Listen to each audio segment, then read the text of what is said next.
Hey there, my name is Ben, and today I'm going to show you everything you need to know about the Polaroid Go, a wearable, shareable, iconically squareable Polaroid format and camera. This astoundingly itsy-bitsy photographic wonder is a brand new Polaroid format, a bite-sized little sibling to the standard I-type film, which goes into a camera like the Polaroid now. The Polaroid Go may be even smaller than the size of an apple, but unlike an apple, it needs to be charged via USB before use. So let's give the Polaroid Go a full charge before we fire that first shot. Now that we're juiced up, let's get this little snack loaded with film. Make sure your unopened film is stored in the fridge and brought to room temperature before shooting. To load it into the camera, flip the camera to reveal its cute underbelly, slide this switch to open the film door, and insert your pack by aligning these yellow arrow panels here. Boom. All right, now here comes the dark slide. Now it's key at this point not to rip this film shield off. It is your friend and it's trying to help you, not hurt you. This film shield protects photos from light when ejecting from the camera, which is important for the development process.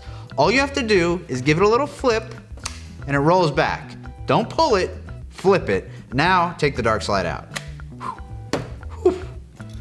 All right, you've loaded the camera.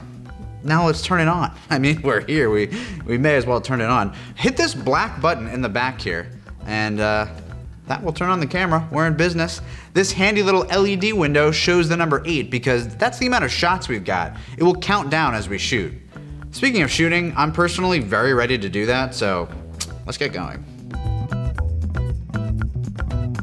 Now, this camera is so little that it can be easy to accidentally drape your big old fingers in front of the flash or the lens. Let's go ahead and not do that. Instead, you can kind of pinch the top and bottom of the camera. Just want to pinch its little cheeks. Look through the viewfinder with your favorite eye and compose your shot. For the best results, try taking portraits from around 23 inches or 60 centimeters, approximately the average human arm length, and tap that red shutter button. Here comes the picture. This is exciting. We love this. Now hold up. I know you've been told repeatedly to shake it, shake it like a Polaroid picture, but we're actually not gonna do that because that would traumatize our little Polaroid picture, which has a lot of complex chemistry swirling around inside as it develops. We're gonna wait 5 seconds after it ejects, flip the light shield back, place the picture face down, and in around 15 minutes, you can feast your eyes on your creative masterpiece. Crying in the club is strictly optional. The Polaroid Go is equipped with an eye-popping flash, which we definitely recommend using when shooting indoors. Get up close and let it rip. Hot tip, place your subject closer to a background to illuminate more of the scene, as the flash won't reach super far across a room. When you're outside in the wild, for best results, we still recommend using the flash. However, to disable the flash on the camera, just tap the flash button here, and you'll see this little light next to the frame counter turn off. The flash will automatically reactivate after your next shot, or you can hit the button again to turn it back on. If you shoot with the flash off, make sure the sun is behind you or to your side, really beaming onto your subject. You know, treat your subject like a beautiful flower. Give them all the light they deserve. You know, or shoot pictures of flowers, whatever you want to do. Taking a photo of other people is great, but you're incredible, you're doing amazing, and you should definitely take a selfie to memorialize that. Doing so on the go is easy peasy, lemon squeezy, thanks to the reflective viewfinder window, which doubles as a selfie mirror. Just extend that arm and pop that shot. Woof, you love to see it. If you want to take a picture of yourself that requires more distance than the human arm, which does have its unfortunate biological limitations, there is a self-timer built into the camera. Like all of the features, we'll be using the flash button for this. And you know what, I'm gonna be the one to say it, this button is absolutely killing it. To line up that self-timed shot, look through the viewfinder like you normally would to frame up a scene. Then, just hold the flash button for 2 seconds, which toggles this light.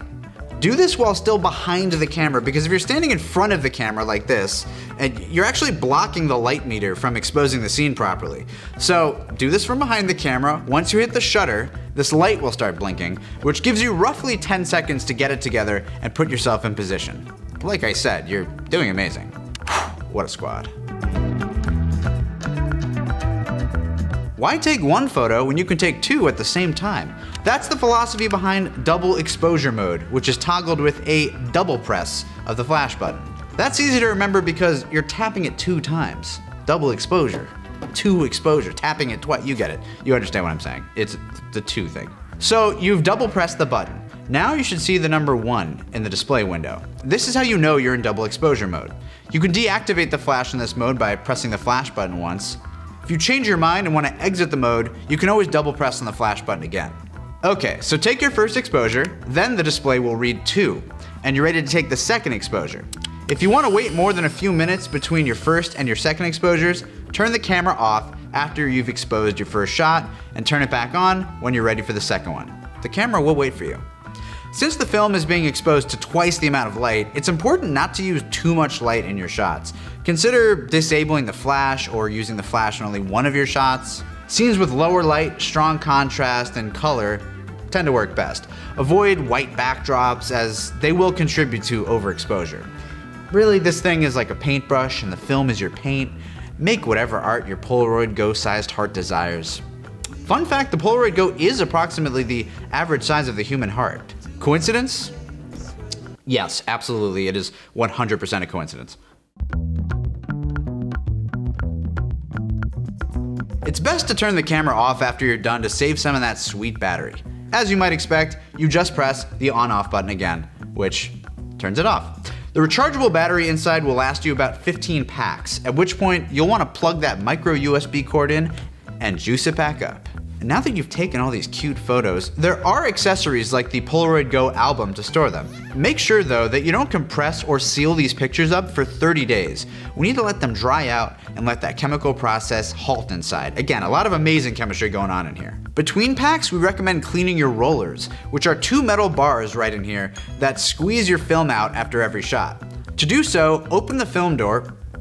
Don't do this until you've finished the pack of film. Take out the empty cartridge, and I like to reach inside with a slightly damp Q-tip to get any excess gunk out that can result from all that film sandwiching between the rollers.